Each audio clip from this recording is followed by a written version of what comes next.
Hello everyone! Hi guys, welcome back to my page. Please like, share, and subscribe for more Choro Q videos, 164 tune cars, and other car toy brand. Anyway guys, I have another delivery truck or delivery van. It's my new purchase guys.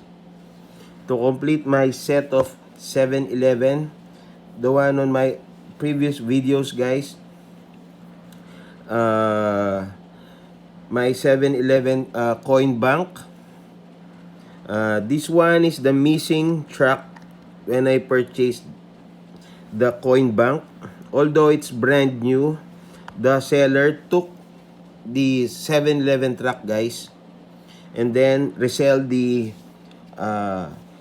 coin bank, 7-Eleven coin bank, which is brand new. So this is my missing truck on that set. So today I got this one guys. It's a loose, but it looks brand new guys. No scratch on the paint, no dirt. A little bit because it's a loose but never been played guys. Again, this is a 7-Eleven delivery truck from Choro Q. It's a standard size guys with complete details. As you can see guys, with painted headlights and a plate number on the front. And then on the aluminum van at the back guys, it has a printed decal on the plastic guys, so cannot be removed like the stickers. At the back guys, it has 7-Eleven logo on the doors. Then on this one guys, it has a plate number 7-Eleven. That one guys, I don't know what's the meaning because it's a Japanese character on a plate number in Japan.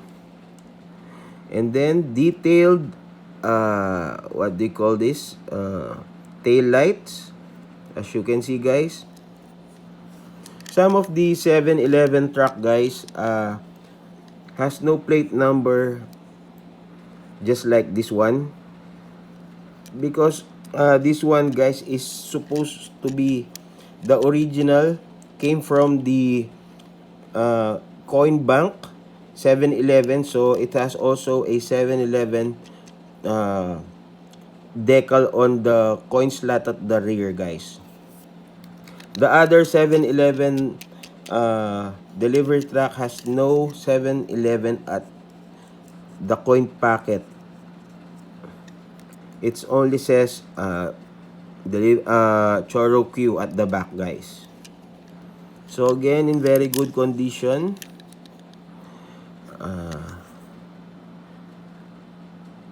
And it's made in China. So this is the original truck from the set guys of what they call this Choro Q release 7-Eleven coin bank store. So my set is complete.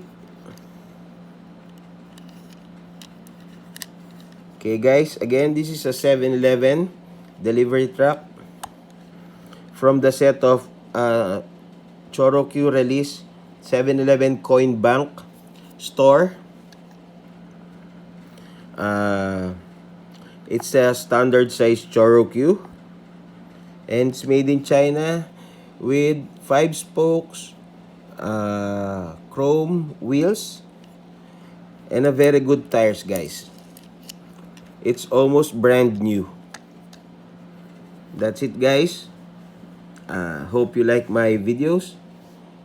Please like, share, and subscribe. Bye.